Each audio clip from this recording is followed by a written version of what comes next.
Okay. In the last videos, we have discussed the relation between the inductance and rotor position.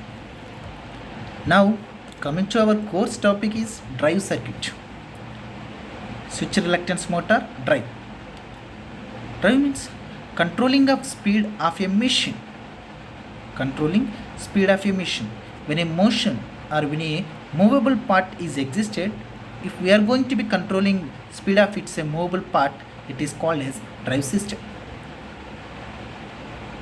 Till now we have discussed about the switch reluctance motor operation and construction relation only. But this is a drive operation is required. So here we can observe the switch reluctance motor, and this is the rotor part is going to be rotating. How rotor part is rotating, what is the position, every time we are going to be analyzing with respect to the sensor which is given to the controller, and what is the required speed. This is a reference speed. By giving supply to the power electronic converters, the power electronic converter switching operation by given by the controller. By giving the controller signals, the power semiconductor devices will be turned on, gate triggering signal. By giving the triggering signal only, the SRM, seeing each phase will be operated. Each phase will be operated. Observe here the unipolar converter with two switches per phase. This is a basic conventional diagram.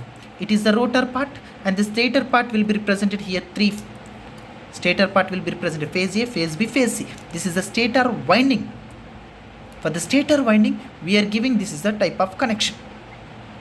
The stator winding is aligned with this rotor only in the circular shape only, but for analysis purpose, how the power electronic converter will be giving at every time each and only single phase, for that one the diagram will be given. This is the conventional method.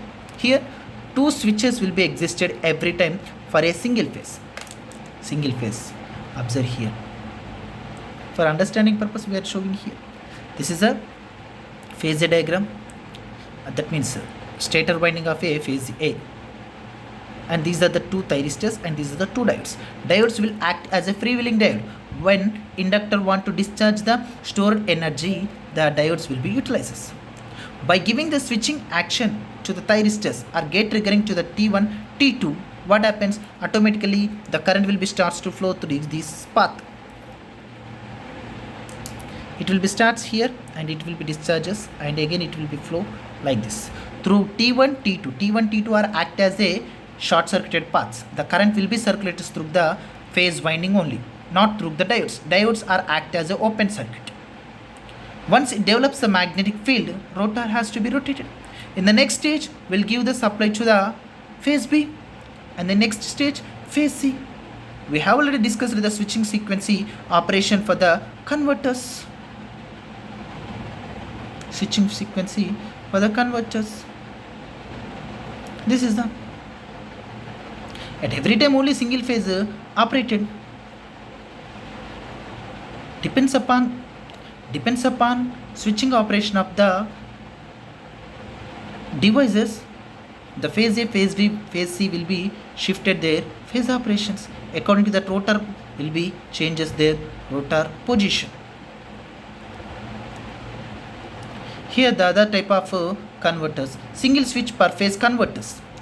By day to day improvement, we are going to be reducing the number of devices in the converters.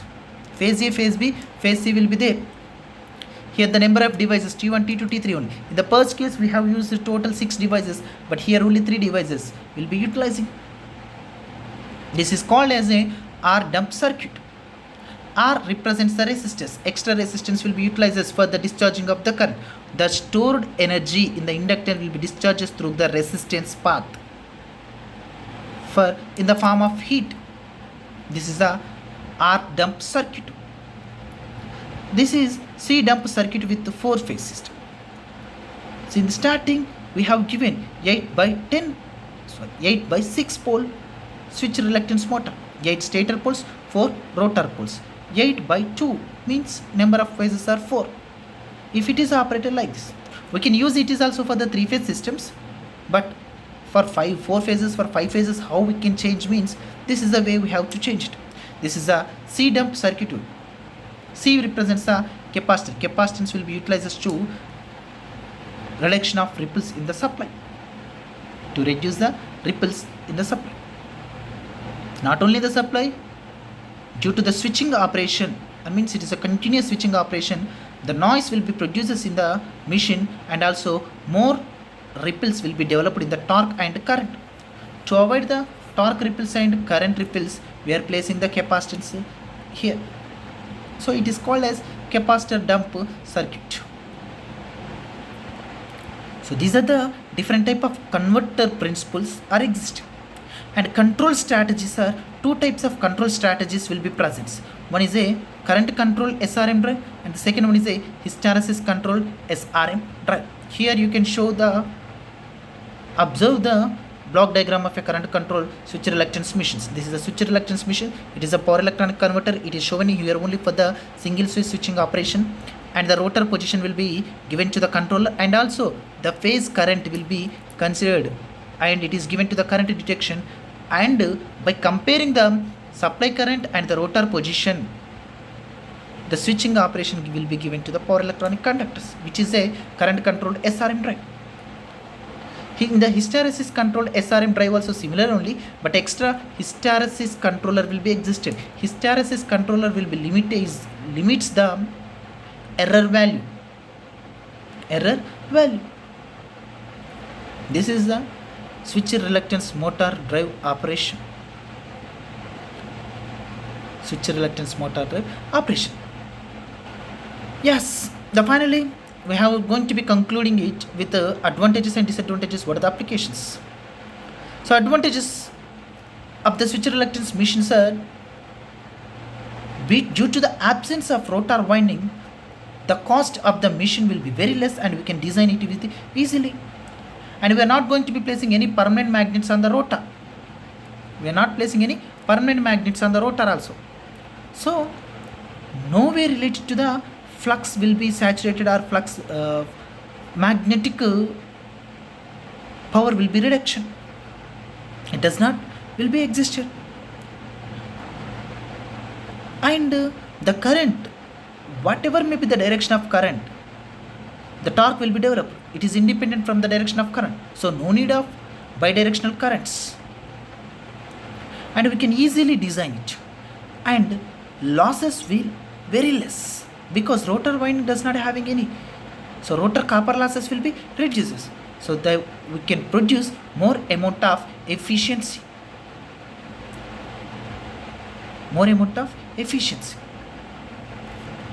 With initially, it is getting easily, we are getting more amount of minimum air gap. So automatically we can produce a high amount of starting torque without any starting methods. To produce the high amount of starting torque, the switch reluctance machine will be develops the more amount of torque at starting. In induction machines, we are using different type of starting methods. Means for production of starting torque, maximum starting torque, we are using different type methods, but here it will be automatically develops. And rotor part does not having rotor winding, then the weight of the rotor will be very less.